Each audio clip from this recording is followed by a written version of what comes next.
His gaze be upon you, my son. You're not from here, are you? I know everyone around here, and yet there is a way about you that is familiar to me. Who are you? I am Abbot Jaffer, the spiritual leader of Patham Abbey. My life started here, and it seems it will end here. I don't know where you are from, but I'm afraid you've wandered into hell. Do you know where I might find the blacksmith? Even before all this started, he was often gone. A dark burden weighed on him. I sincerely hope he has escaped Jova with the ON convoy. Pray, my son. Pray he hasn't been shipped off to the prison camps. What happened here? Madness and hatred happened here, and lots of it. When I finally managed to get back from Tulsi, I rushed to my brother's home only to find my niece Rebecca orphaned. Then the soldiers began to round up the villagers. When they kicked in the door, I told her to hide. I gave myself up.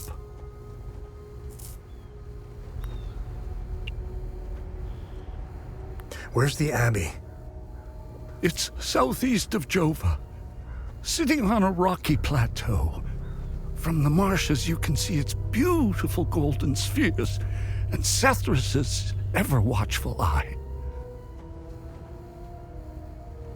Tread lightly, my son. Captain Voss sent some of his men to ransack the Abbey.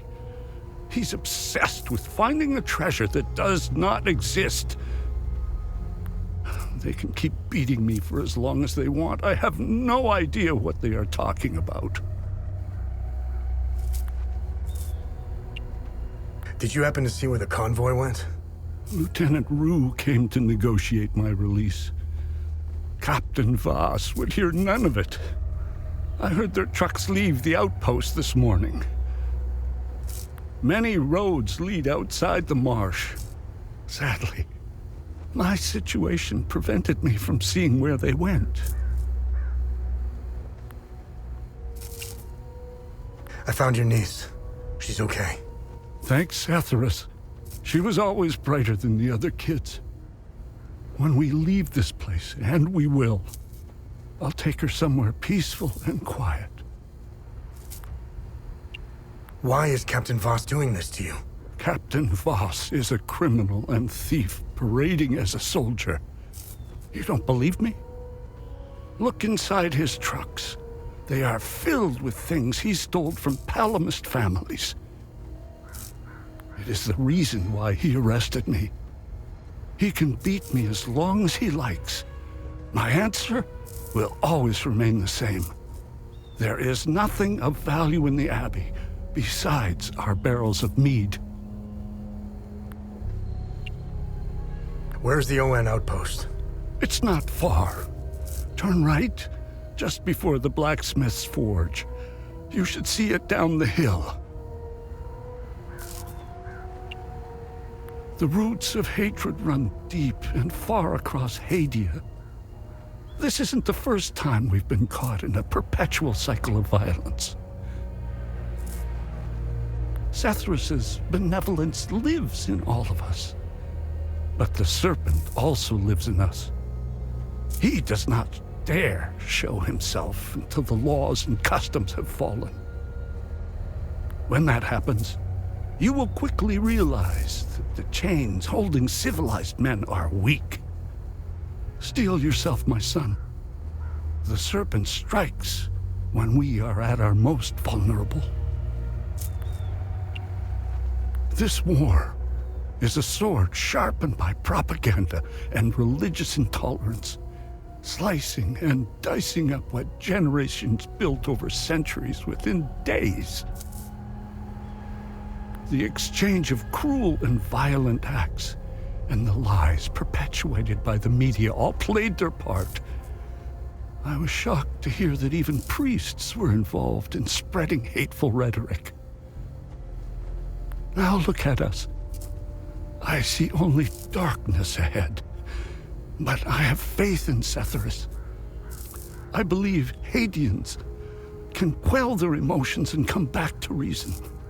They must, or all will fall to ruin. Lieutenant Rue was the first outsider I ever encountered. She was as curious about our customs and traditions as I was about hers. This Buddha she spoke of is a fascinating figure. I was saddened to hear that the outside world seems to fall prey to the same dark impulses as Hadeans, which is partly why the peacekeepers exist. Being a peacekeeper is admirable.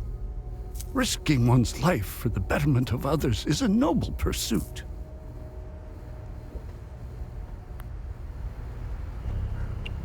No matter how hard they try, I refuse to hate them and never will. We both share the same land and God.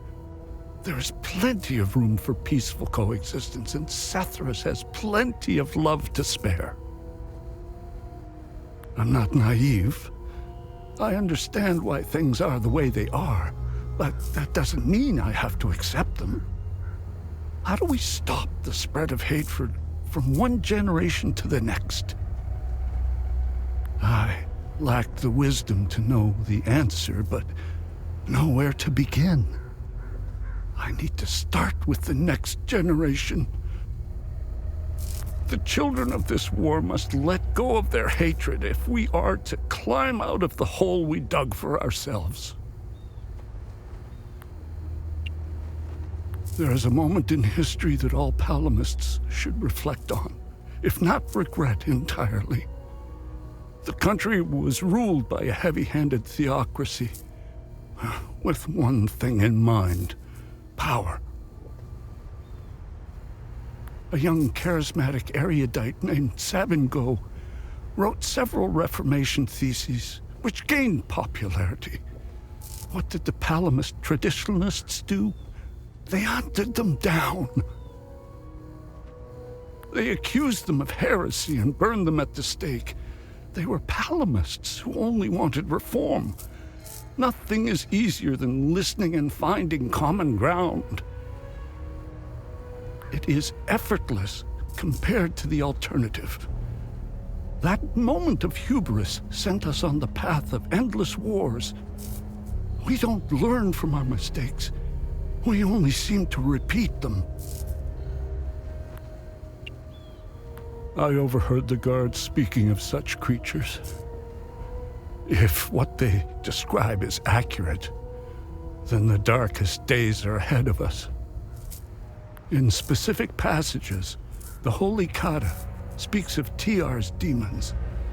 Some of these passages relate to the curse of TR, brought on by the great sins of destructive emotions.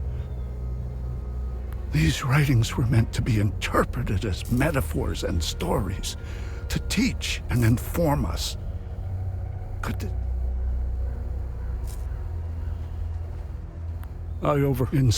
These writings were meant to be interpreted as metaphors and stories, to teach and inform us.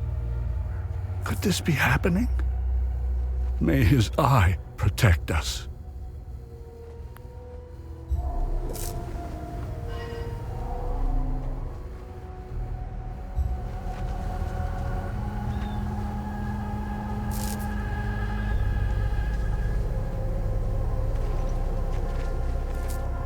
Poor bastard.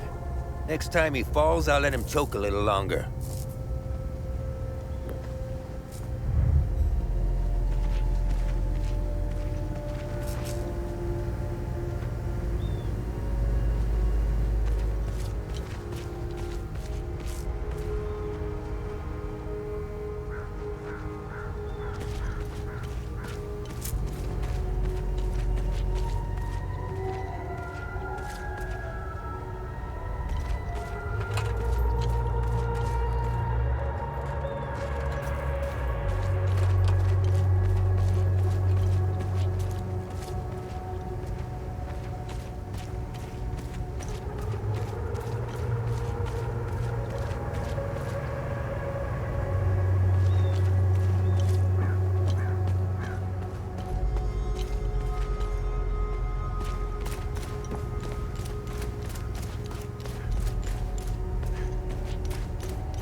man, I'm sick of staring into the marsh.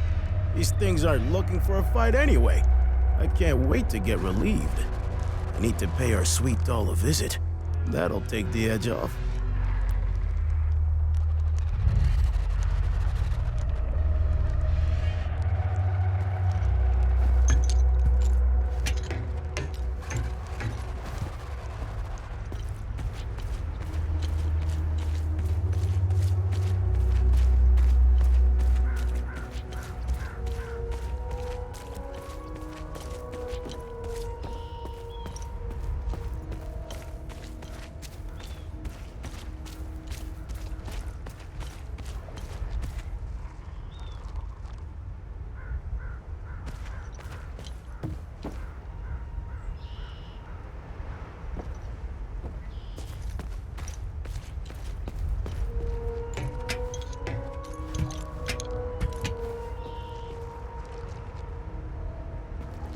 Look at these fucking things.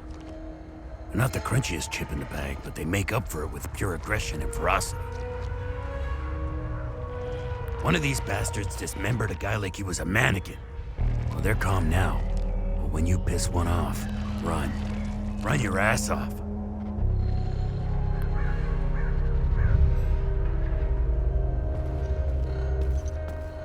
I don't know why I'm still holding my gun. I saw a guy unload 2 clips into one of them. It just kept coming at him like it was nothing. We lost a lot of soldiers putting up these barricades. If they ever decide to storm the town, we're all fucked.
You scared me.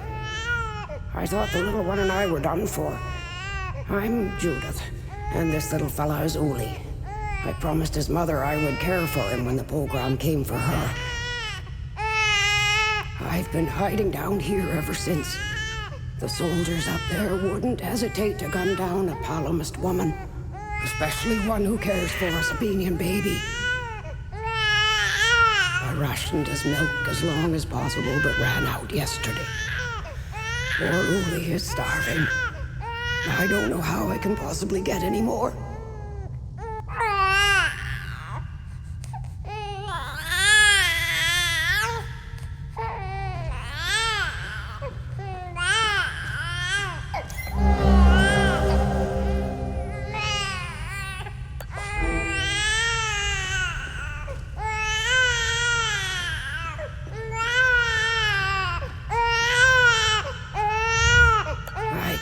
Feed a baby with empty bottles.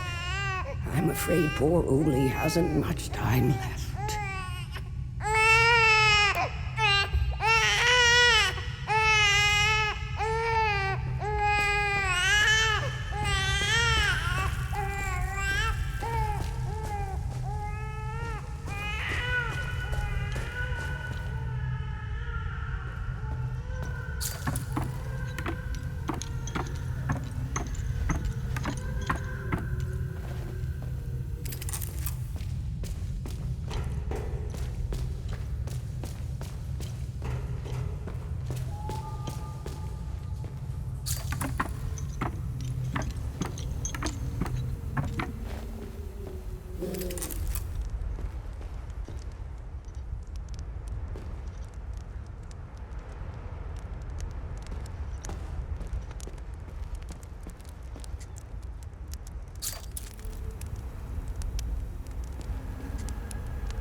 You wanna join me?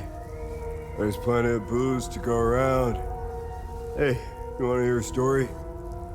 I got one for you.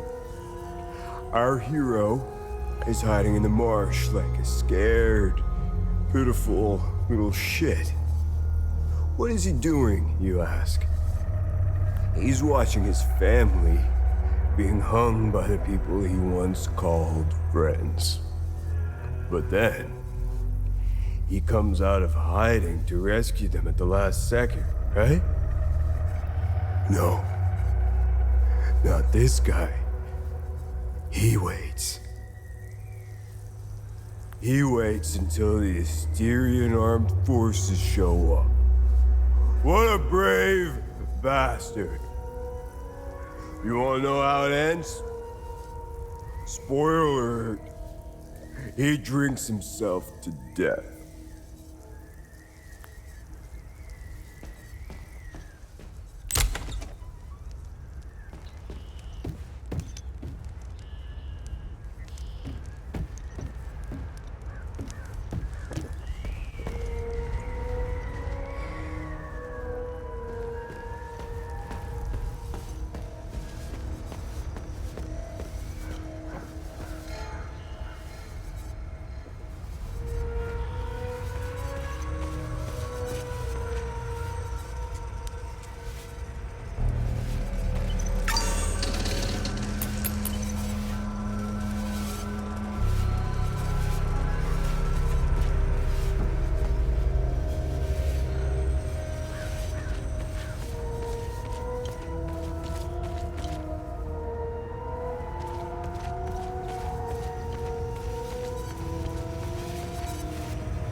I don't know why I'm still holding my gun. I saw we lost a...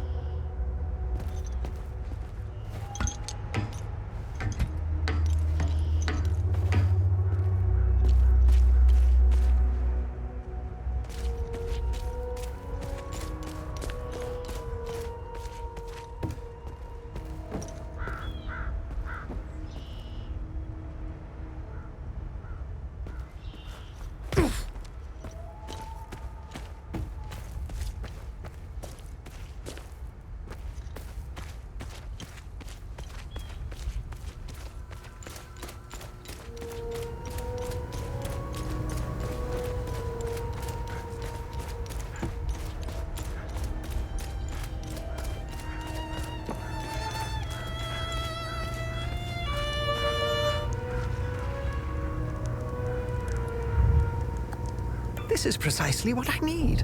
I'm sure Voss will appreciate this one, at least for a while. I'd feel more comfortable learning one more piece, though. Hopefully Voss will stop staring daggers in my direction now, even if each of these compositions sounds more dreadful than the last.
Now, I don't mind handing over some of Betsy's milk, as long as it's for a Palamist baby.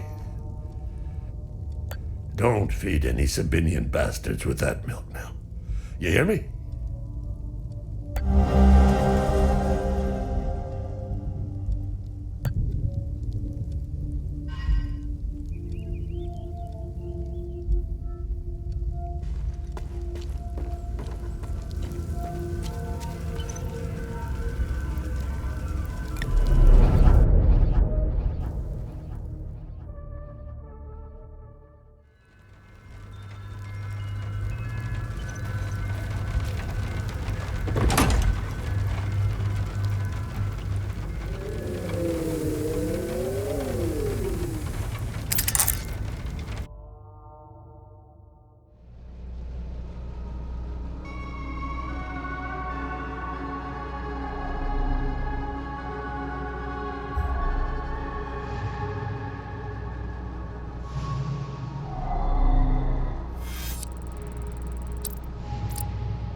be his gaze.